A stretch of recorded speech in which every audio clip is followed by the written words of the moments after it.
Skala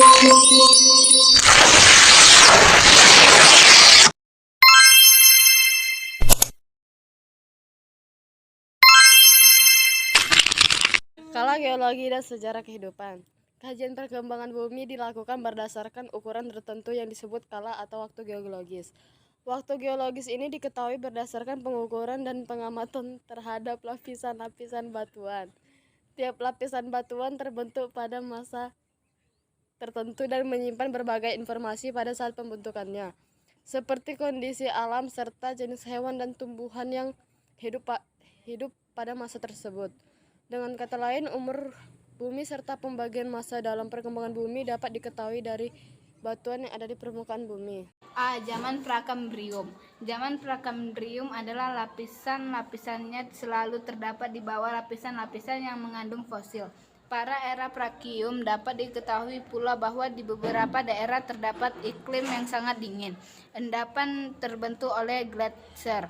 Makhluk hidup pada era ini umumnya berupa bakteri, spons, anemon, hewan karang, dan cacing. B. Zaman Paleozoikum dibagi menjadi 1. Masa Kambrium. Zaman ini ditandai oleh adanya endapan-endapan yang mengandung jasad-jasad fosil yang telah mencapai tingkat perkembangan yang tinggi. Keberadaan makhluk hidup masih terbatas pada wilayah laut. 2. Masa Silur. Banyak kelompok hewan yang baru muncul dalam zaman Silur. Di antaranya yang penting adalah vertebrata atau hewan bertulang belakang.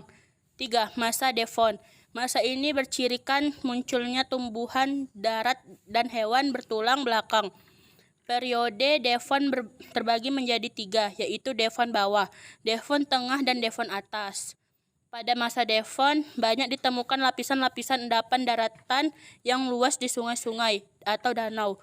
Pada masa Devon, keadaan iklim sangat panas. 4. Masa Karbon. Masa ini ditandai dengan terbentuknya sejumlah besar karbon bebas di berbagai bagian dunia. Pada masa Karbon ini terjadi pembentukan pegunungan. Beberapa jenis amfibi mengalami perkembangan pesat pada masa Karbon. 5. Masa Perm. Pada masa ini, benua Pangea telah terbentuk dan terjadi kondisi iklim yang ekstrim berupa iklim dingin dan kering di bagian selatan serta iklim panas dengan fluktuasi di kondisi basah dan kering di bagian utara. Tumbuhan yang dominan umumnya berupa konifer, tumbuhan paku, dan tumbuhan lain yang tahan kekeringan. C. Zaman Mesozoikum. Keadaan iklim pada waktu bersifat panas dan basah. Pada zaman ini mulai berkembang tumbuhan berdaun lebar, hewan melata, amfibi, ikan, dan mamalia pertama. D. Zaman Kenozoikum. Zaman ini diperkirakan berusia sekitar 65 juta sampai 55 juta tahun. Keadaan bumi semakin membaik, perubahan cuaca tidak begitu besar sehingga kondisinya lebih stabil dan kehidupan berkembang dengan pesat. Masa Tersiaris, Eosen, Oligosen, dan Pleistosen. Zaman ini ditandai berkurangnya jenis-jenis binatang besar yang dan telah hidup jenis-jenis binatang menyusui, yaitu kera dan monyet. Selanjutnya mulai berkembang jenis kerak manusia. Masa Quaternarium dan Alluvium. Zaman ini merupakan masa terpenting dalam kehidupan sebab mulai muncul kehidupan manusia purba. Zaman terdiri atas 2 bagian, yaitu Pleistosen, zaman Dilithium. Masa ini berlangsung kira-kira 3 juta sampai 10.000 tahun yang lalu. Keadaan alam pada masa ini masih liar dan labil karena silih bergantinya 2 zaman, yaitu zaman glasial dan zaman interglasial. 1. Zaman glasial adalah zaman meluasnya lapisan es di kutub utara sehingga Eropa dan Amerika bagian utara tertutup es, sedangkan daerah yang jauh dari kutub terjadi hujan lebat selama bertahun-tahun. Permukaan air laut turun disertai dengan naiknya permukaan bumi di berbagai tempat. 2. Zaman interglasial adalah zaman di antara 2 zaman es. Temperatur naik hingga lapisan es di kutub utara mencair. Akibatnya permukaan air laut naik dan terjadi berbagai banjir besar di berbagai tempat. Hal ini menyebabkan banyak daratan terpisah oleh laut dan selat. B. Kala Holosen. Zaman Alluvium dimulai sekitar 10 tahun yang lalu. Pada awal Kala Holosen, sebagian besar es di kutub utara sudah lenyap sehingga permukaan air laut naik lagi. Tanah-tanah rendah di daerah paparan Sunda dan paparan Sahul tergenang air dan menjadi laut transgresi.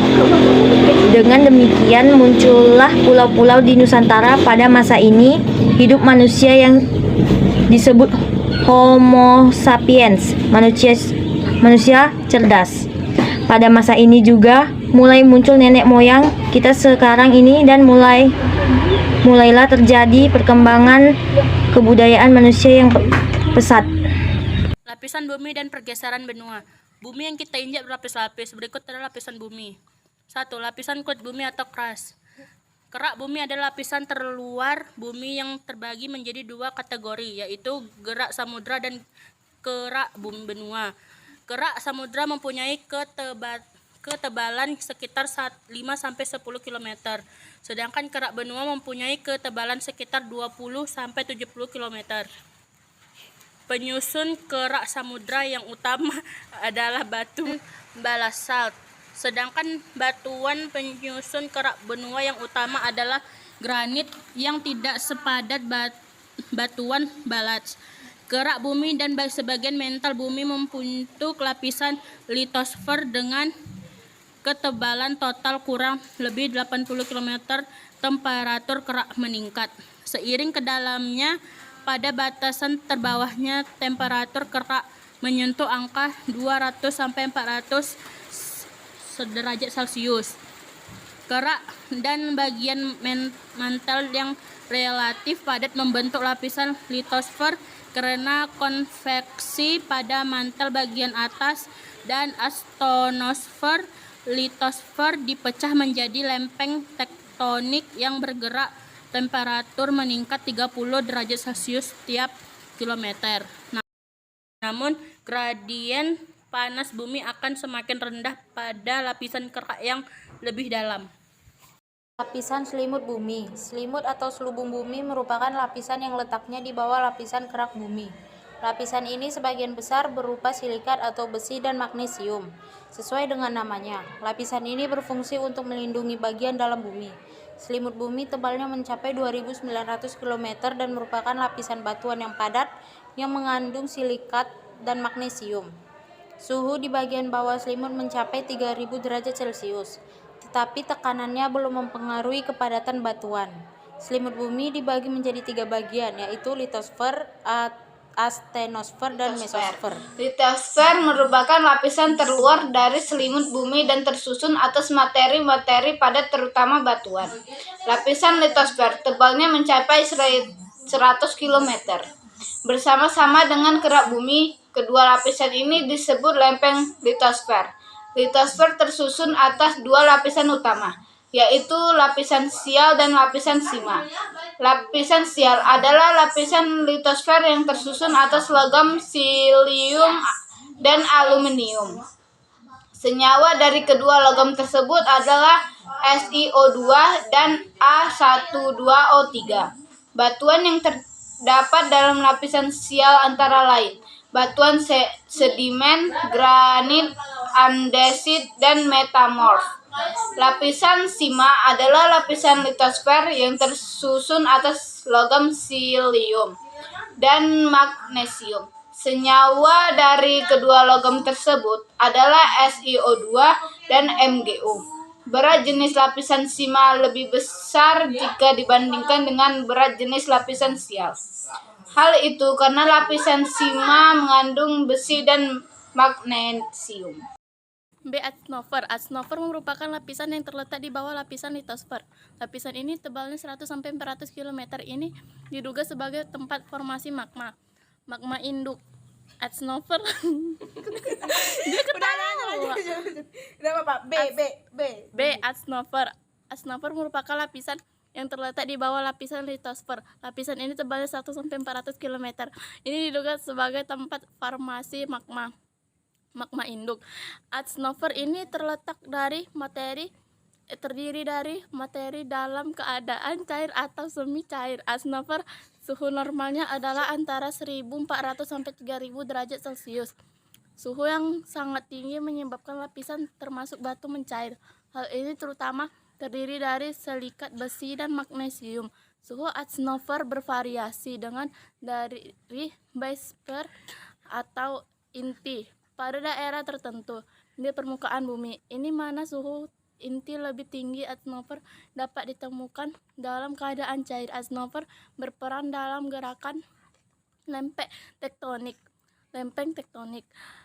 Dari gerak bumi, lempeng tektonik merupakan bagian dari litosfer yang mengapung di atas atmosfer yang semi padat di bawahnya. Hal ini menyebabkan lempeng-lempeng mengalami perubahan geologis besar seperti pembentukan pegunungan, lembah, keretakan dataran tinggi, dan juga gempa bumi dan letusan gunung Merapi. Mesosfer merupakan lapisan yang terletak di bawah lapisan astenosfer. Lapisan ini tebalnya 2.400 sampai 2.700 km dan tersusun dari campuran batuan basah dan besi. 3. Barisfer, lapisan inti bumi atau core. Barisfer yaitu lapisan inti bumi yang merupakan bagian bumi paling dalam yang tersusun atas lapisan nikelom atau nikel dan ferrum atau besi. Lapisan ini dapat pula dibedakan atas dua bagian yaitu inti luar dan inti dalam. A. Inti luar. Outer core. Inti luar adalah inti bumi yang ada di bagian luar. Tebal lapisan ini sekitar 2.200 km. Tersusun atas materi besi dan nikel yang bersifat cair, kental dan panas berpijar bersuhu sekitar 3.900 C. B. Inti dalam. Inner core. Inti dalam adalah inti bumi yang ada di lapisan dalam dengan ketebalan sekitar 2.500 km. Tersusun atas materi besi dan nikel pada suhu yang sangat tinggi yakni sekitar 4.800 C. Akan tetapi tetap dalam keadaan padat dengan densitas sekitar 10 gram atau cm3. Hal itu disebabkan adanya tekanan yang sangat tinggi dari bagian-bagian bumi lainnya.